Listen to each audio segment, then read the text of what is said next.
I've been married to Marco for 4 years. We met through mutual friends in Columbus back in 2019, dated for 2 years, got engaged, did the whole thing. He's a good man in a lot of ways, and I genuinely love him. But his mother, Angela, has hated me from literally the first moment she laid eyes on me. And I'm not exaggerating with that. I'm not being dramatic. I mean, she looked at me when Marco brought me to Sunday dinner for the first time and her entire face changed. Like I watched it happen in real time. She went from this warm, smiling woman greeting her son to looking at me like I was something stuck to the bottom of her shoe. The thing is, Marco has always made excuses for her. She's protective. She's old-fashioned. She just needs time to warm up to you. She had a hard time when his dad left. She sacrificed everything for him growing up. I've heard every single excuse you can possibly imagine, and for the first couple years, I genuinely tried. I brought her flowers. I helped clean up after dinners. I complimented her cooking even when she deliberately made dishes she knew I couldn't eat because of my allergies. I smiled through every comment about my weight, my clothes, the way I wore my hair, the fact that I didn't go to church, my family, where I grew up. Literally everything about me was wrong according to this woman. But I kept trying because I loved Marco. And I thought eventually she'd see that I wasn't going anywhere, and she'd accept me. That was stupid of me. I know that now. The real problem started about 18 months ago. We'd been married for about 2.5 years at that point, and I'd given up on Angela ever liking me, but we'd reached this kind of cold peace where she was civil to my face, and I stayed out of her way as much as possible. Marco seemed relieved that we weren't actively fighting, so he never pushed for more, which should have been my first clue that something was wrong, because Angela doesn't do peaceful coexistence. Angela does control. I started noticing things around September. There was this silver sedan that seemed to be parked on our street a lot. Different spots, but always within view of our house. At first I thought maybe someone had visitors or a new boyfriend or something. Our neighborhood is pretty quiet, mostly young families and retirees. But then I started seeing it other places too. In the parking lot when I went grocery shopping. Parked a few spaces down when I went to get my nails done with my sister Emmy. Outside the restaurant when I met my college friend Karina for lunch. I told Marco about it and he said I was being paranoid, that it was probably just a coincidence. Columbus isn't that big. People's paths cross. And I wanted to believe him because the alternative was insane, right? Who would be following me? For what reason? Then one afternoon, I was at the farmer's market downtown, picking up some stuff for dinner, and I saw the sedan again. Same car, same spot it always seemed to claim near entrances. I was so tired of feeling crazy, of second-guessing myself, of Marco looking at me like I was losing it every time I mentioned this car. So I walked right up to it. There was a guy sitting inside, middle-aged, reading something on his phone. When he saw me coming, he looked startled, which told me everything I needed to know. I knocked on his window and asked him directly why he was following me. And you know what he did? He tried to drive away. Like actually put the car in reverse and started backing out while I was still standing there. I had to jump back to avoid getting my feet run over. I got his license plate, but more importantly, I got a good look at his face. Gray hair, maybe late 40s, a little heavy-set, wearing a polo shirt. I stood there shaking and took out my phone and snapped a picture of him through the back window as he drove off. It wasn't perfect, but you could see his face clearly enough. When Marco came home that night, I told him everything. Showed him the picture, described the guy, told him about all the times I'd seen this car. And his reaction was to ask if I'd been sleeping okay lately. If I was stressed about work, if maybe I should talk to someone about my anxiety. I lost it on him, completely lost it. I told him I wasn't crazy, I wasn't imagining things. Some man had been following me for weeks and his response was to suggest I needed therapy. He said he was just trying to help, that I was being aggressive, that this was exactly why his mother thought I was difficult to deal with.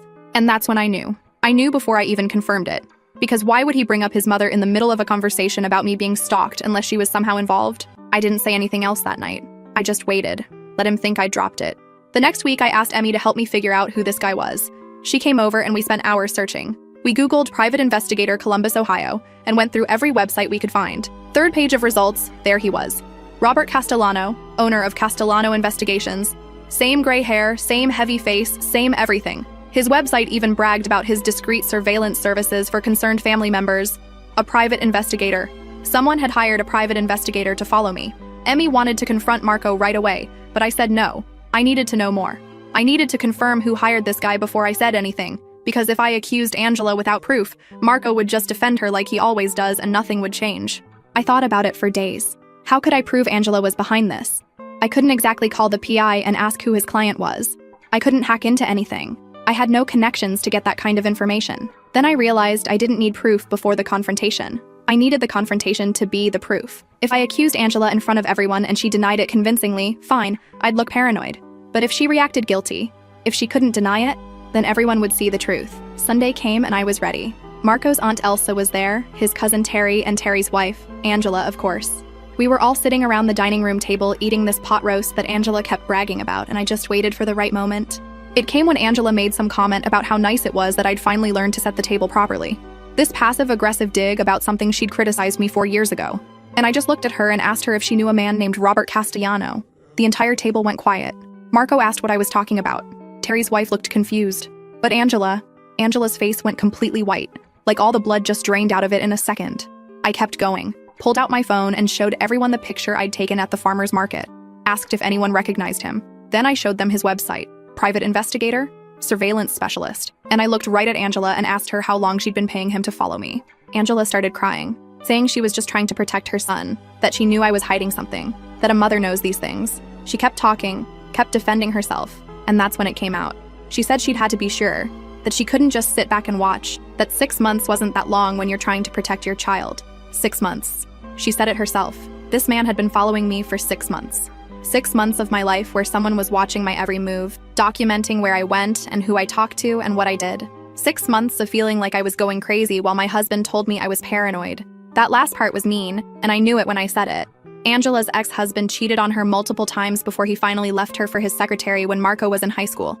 It's why she's so paranoid about infidelity, why she's always been suspicious of me. But I didn't care about being mean anymore. This woman had tried to destroy my marriage.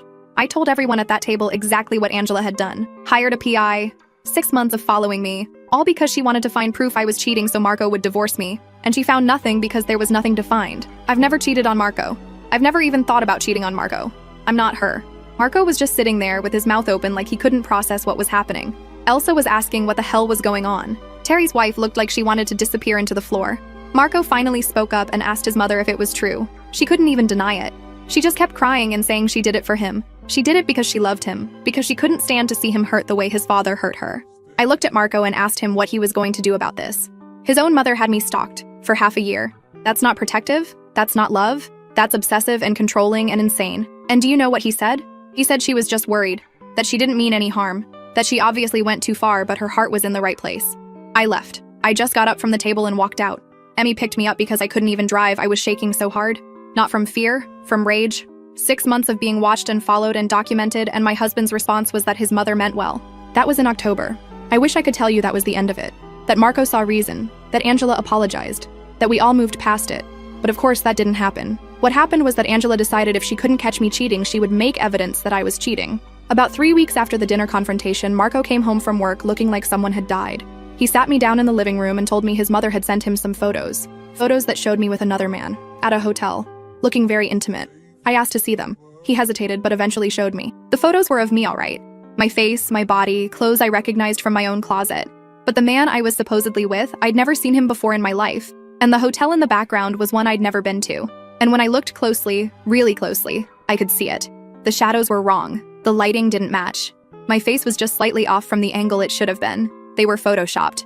Angela had taken photos of me, probably from the surveillance or from social media, and edited them to look like I was cheating.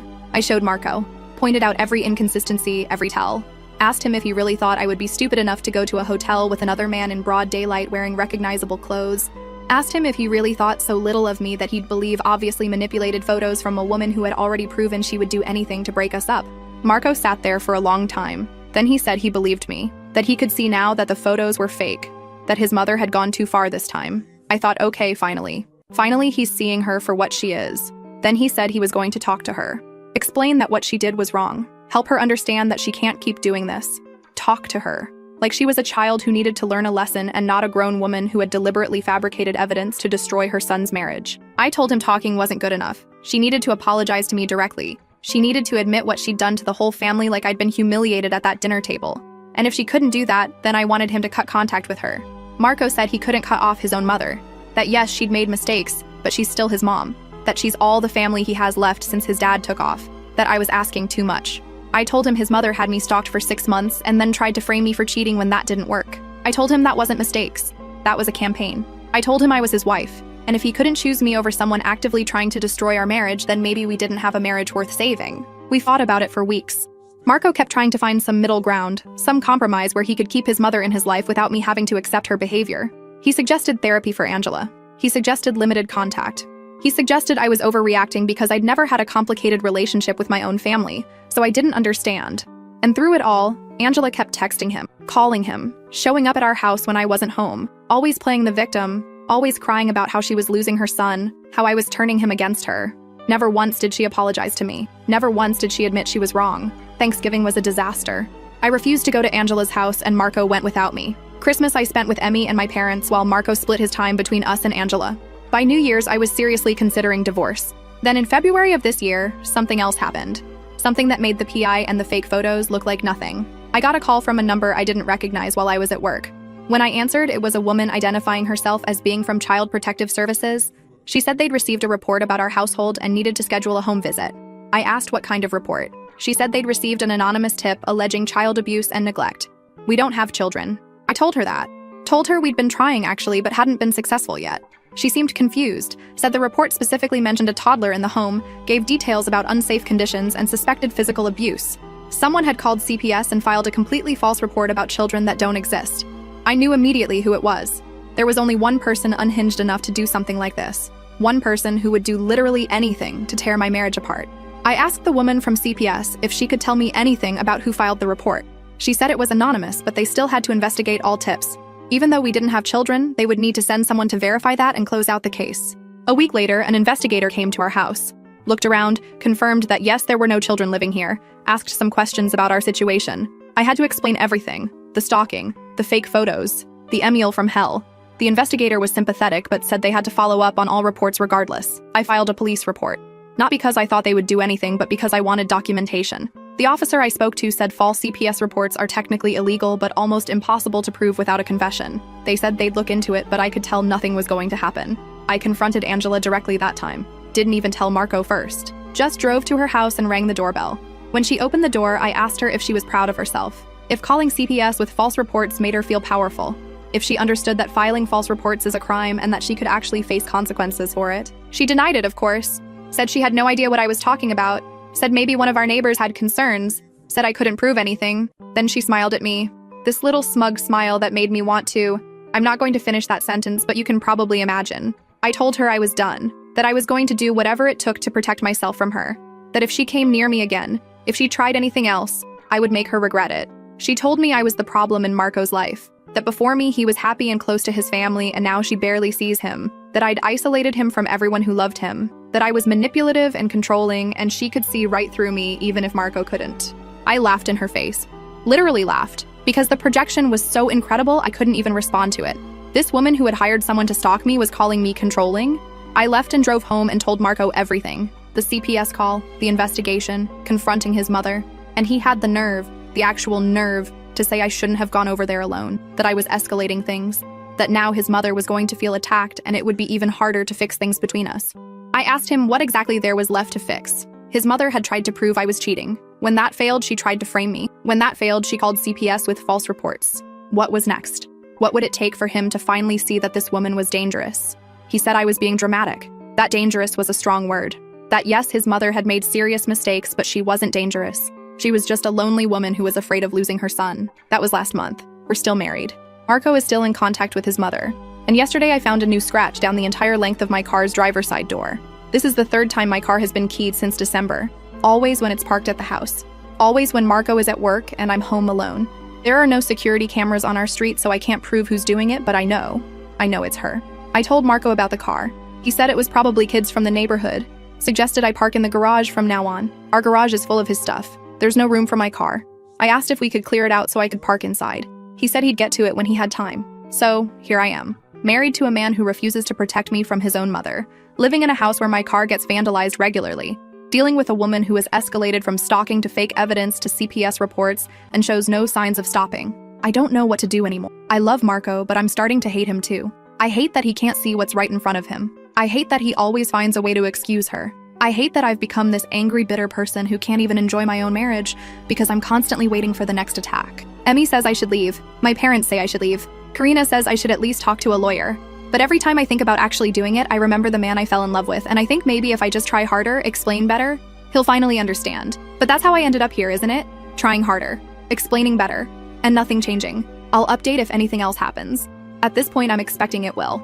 Update. So after my last post, things were tense. Marco and I were barely talking except for necessary stuff like who was picking up groceries or what time he'd be home from work. He'd started sleeping on the couch some nights because every conversation turned into the same fight. Me saying his mother was terrorizing me, him saying I was being dramatic and refusing to see her side. We just kept going in circles until we were both too exhausted to keep going. About a week after I posted, I came home from running errands and my neighbor Julia was outside watering her plants. Julia and I have always been friendly, not like best friends or anything, but we'd chat when we saw each other. She'd bring over cookies at Christmas, that kind of thing. Nice woman, maybe mid-50s, been in the neighborhood forever. So I waved at her like I always do and she just turned away. Didn't wave back, didn't say hi, just straight up turned her back to me and went inside. I stood there in my driveway feeling like I'd been slapped. Julia and I had never had any problems. We'd literally had a conversation like 2 weeks before about her daughter's wedding coming up. And now she was acting like I didn't exist? I told myself maybe she was having a bad day. People have bad days. Not everything is about me. Then it happened again. With our other neighbor, Steven, who lives 2 houses down. I was getting the mail and he was walking his dog and he crossed to the other side of the street when he saw me. Like actually crossed the street to avoid walking past me. By the 3rd time it happened, this time with a woman from a few blocks over who I'd see sometimes at the little park near our house, I knew something was going on. People don't just randomly start avoiding you for no reason. I asked Marco if he'd noticed anything weird with the neighbors. He said no. Why would he? He's barely home during the day.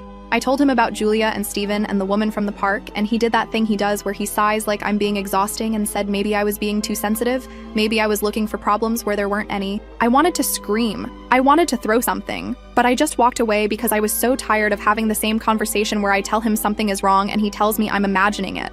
Emmy came over that weekend and I told her everything. She got this look on her face.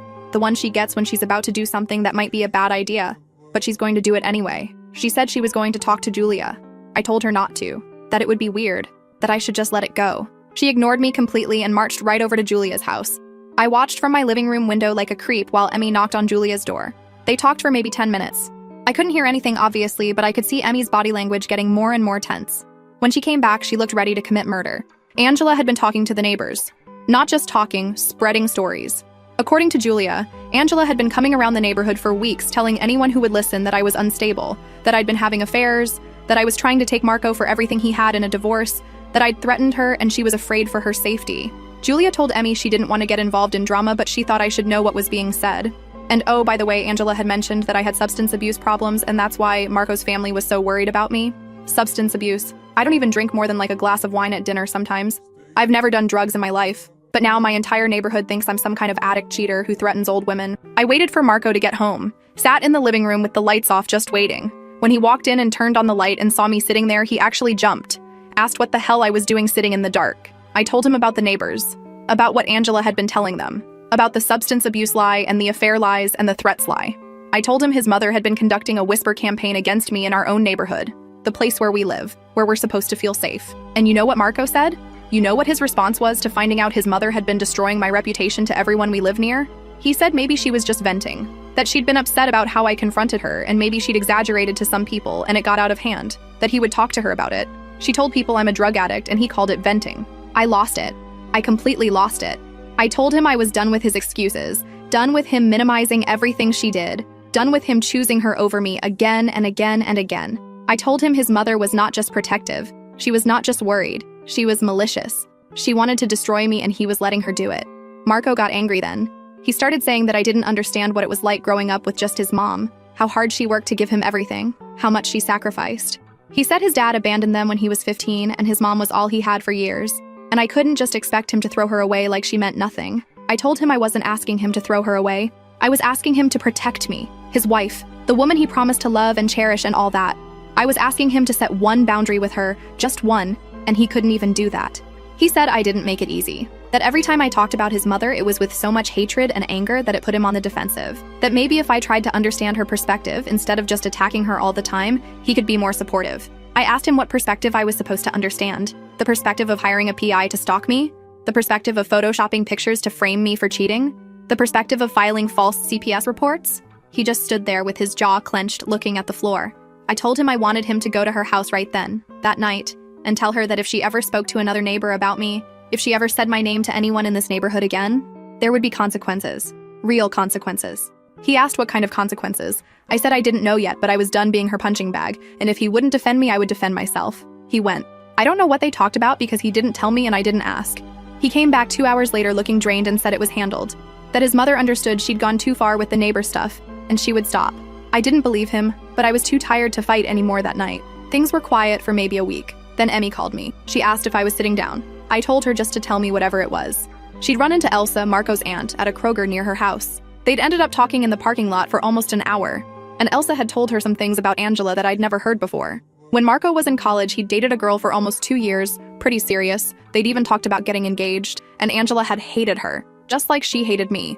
And she'd done things to try to break them up too, not as extreme as what she'd done to me, but similar playbook. Showing up unannounced, making comments about the girlfriend's family, telling Marco she had a bad feeling about her. They broke up eventually. Marco told everyone it was mutual. They'd grown apart, wanted different things.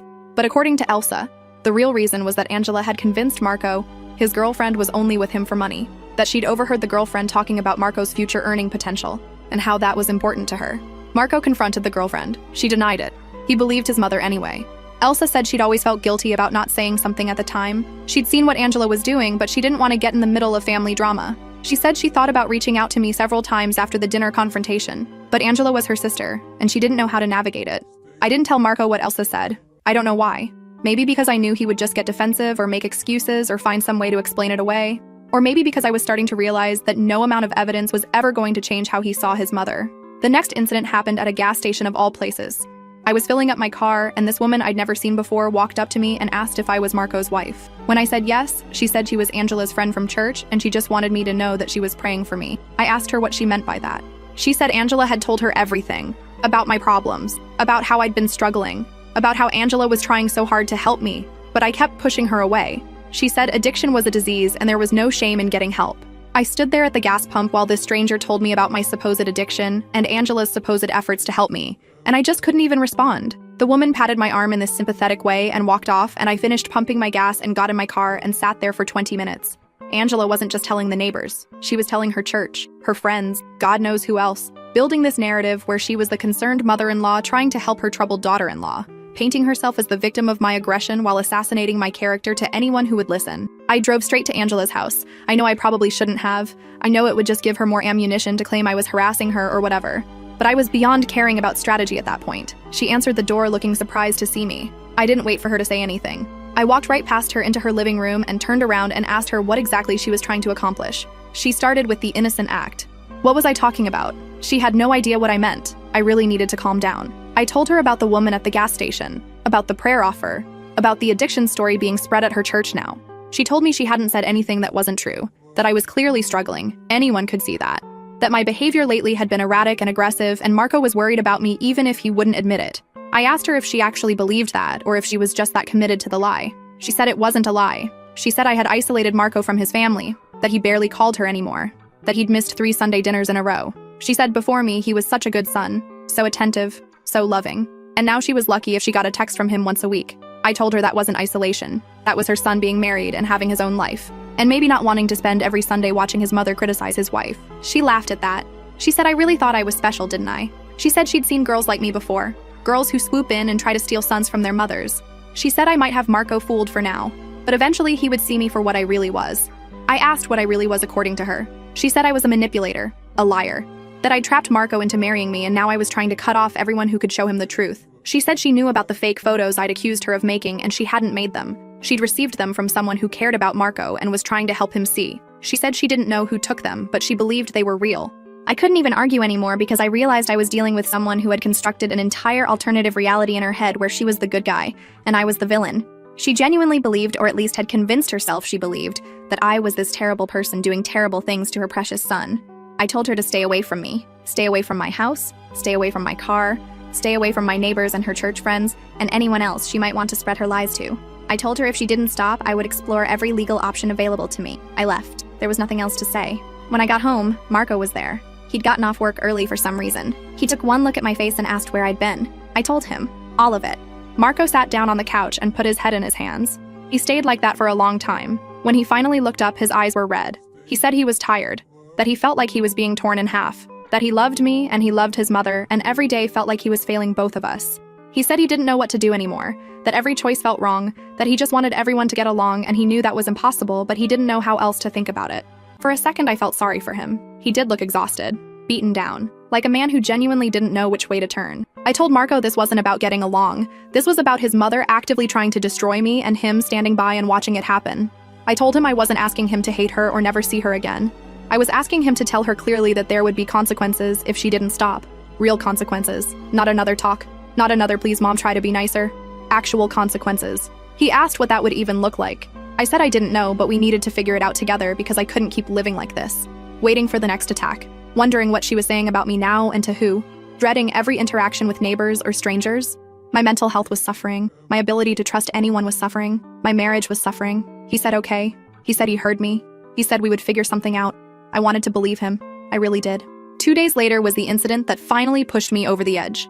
The thing that made me realize talking and hoping and waiting wasn't going to cut it anymore. I came home from being at Emmy's house to find Angela standing in my driveway, just standing there, waiting. My car was in the street because Marco still hadn't cleared the garage and she was standing right in the middle of the driveway blocking me from pulling in. I parked on the street and got out, asked her what she was doing there. She said she wanted to talk, woman to woman, without Marco in the middle. She said she'd been thinking about what I said at her house and she realized we needed to clear the air. Every instinct I had was screaming at me to go inside and lock the door. But part of me thought maybe this was it. Maybe she'd finally realized how far she'd gone. Maybe there was actually going to be a conversation that ended in something other than her playing victim. We stood in the driveway. She didn't want to come inside, and honestly, I didn't want her in my house either. She started by saying she knew things had gotten out of hand, that she'd done some things she regretted, that she never meant to hurt me, she was just trying to protect her son. I waited for the but. Because with Angela, there was always a but. The but came. She said, but I had to understand where she was coming from, that I'd come into Marco's life and changed everything, that he used to call her every day and now she was lucky to hear from him once a week, that he used to come to Sunday dinner every single week and now it was maybe twice a month, that she used to be the most important woman in his life and now she felt like she'd been replaced. I told her that's what happens when someone gets married, that Marco was building a life with me and yes, that meant things with her would change. That didn't make me the enemy. She shook her head like I wasn't getting it. She said I didn't understand because I'd never lost everything. She said when Marco's father left, she had nothing. No money, no support. Just a teenage son and a bunch of debt and everyone telling her she should have seen it coming. She said Marco was all she had. He was the only good thing in her life. And watching him slip away was like losing his father all over again. For a moment, just one moment, I saw her as something other than a monster. I saw a woman who'd been abandoned and betrayed and had poured everything into her son because he was the only safe place she had. A woman who was terrified of being alone again. But that moment passed quickly because trauma doesn't excuse terrorizing innocent people. Lots of people go through awful things and don't turn into stalkers who fabricate evidence and file false reports. I told her I was sorry for what she went through with Marco's father. I genuinely was. But that didn't give her the right to treat me this way. That I wasn't taking Marco from her, I was just trying to be his wife. There was room for both of us in his life if she could just accept that. She got quiet. Then she said something that I think about every day now. She said there wasn't room, that she'd seen how this worked. The wife always wins. The mother always loses. She'd watched it happen with her own mother-in-law who'd pushed her out of Marco's father's life, and look how that marriage ended. She wasn't going to let that happen to her son. I told her I wasn't her mother-in-law, that our situations were completely different, that I had never tried to push her out. She was the one creating conflict where there didn't need to be any. She looked at me with these eyes and said I was lying to myself, that I knew exactly what I was doing, that maybe I'd even convinced myself I was innocent but she could see the truth. That's when I realized there was no reaching her. No conversation that was going to change her mind. She had decided I was her enemy years ago, and nothing I said or did would ever change that. I could be the perfect daughter-in-law for the next 50 years and she would still see me as the woman who stole her son. I told her to leave. She asked if that was a threat. I said no, it was a request. Please get off my property. She said she wasn't going anywhere until she said what she came to say. And then she told me that she was going to make sure Marco knew exactly who I was, that she would never stop, that she would do whatever it took to save her son from me, that I might have won for now, but she had patience and she would be there long after I was gone. I walked past her into my house and locked the door. I watched through the window as she stood in my driveway for another 5 minutes, just staring at my house before she finally got in her car and left. That night, I told Marco we needed to take serious action. Not another conversation. Not another chance. His mother had come to my house and told me to my face that she would never stop trying to break us up. This wasn't going to end with talking. For the first time ever, Marco didn't argue with me. He just nodded and said, okay, whatever I wanted to do. He was with me. I'm meeting with a lawyer next week to discuss my options. Restraining order, harassment charges, whatever might actually have teeth. Emmy is coming with me because I don't trust myself to remember everything. I'll update after the lawyer meeting. I'm hoping there's actually something legal that can be done because I'm running out of other ideas. Final update. So this is going to be my last update because things finally came to a head and I have an actual ending to share now. The lawyer meeting happened. Emmy came with me like she promised. The attorney was actually more optimistic than I expected. She said with the evidence I had, a civil harassment restraining order was very doable. I had witnesses from the Sunday dinner who heard Angela admit to hiring the PI. I had the police report from the false CPS call. I had Julia and potentially other neighbors who could testify about Angela spreading lies about me being a drug addict. For a civil restraining order in Ohio, that's more than enough. But then she got real with me. She said Angela would absolutely fight it. That meant depositions, court appearances, potentially months of legal back and forth. Everything would become public record. Angela would hire her own attorney who would try to paint me as the aggressor, the unstable daughter-in-law who was tearing a family apart. She asked me point blank if my marriage could survive that kind of pressure, if Marco would stand by me while I took his mother to court. I didn't have an answer for her. She told me to think about it, said the legal path was there if I wanted it, but I needed to be prepared for what it would cost me beyond just money. Emmy squeezed my hand and we left. When I got home, Marco was waiting for me. He'd taken the afternoon off work because he wanted to hear what the lawyer said. I told him everything, including the part about whether our marriage could handle me pursuing legal action against his mother. Then he said something that surprised me. He said he'd been doing a lot of thinking since Angela showed up at our house that day in the driveway. About what kind of man he wanted to be, about what his marriage vows actually meant, about whether he could keep living with himself if he let this continue.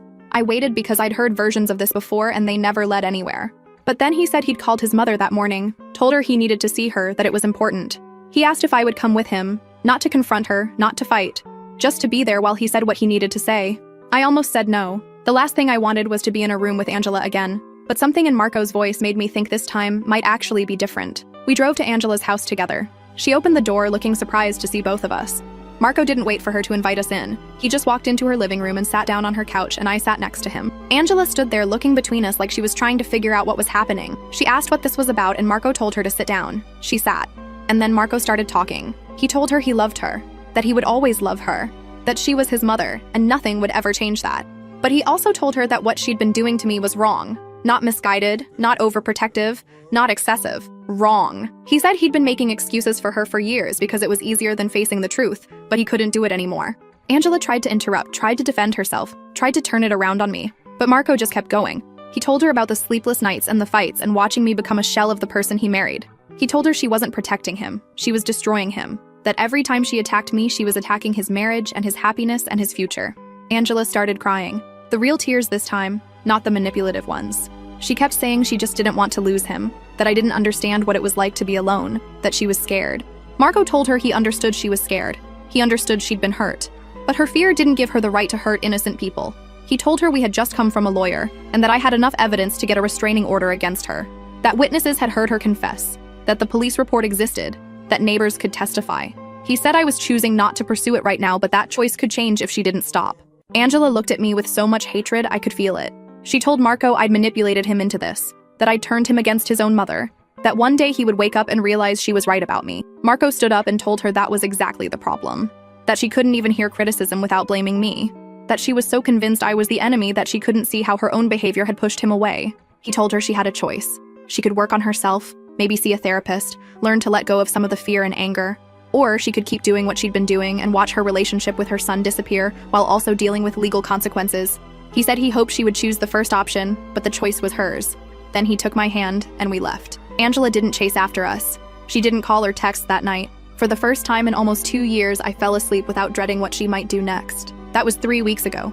Angela has reached out a few times since then. Short text to Marco asking if they can talk. He's responded, but kept it brief. Said he meant what he said, and the ball is in her court. She hasn't apologized to me. I don't think she ever will.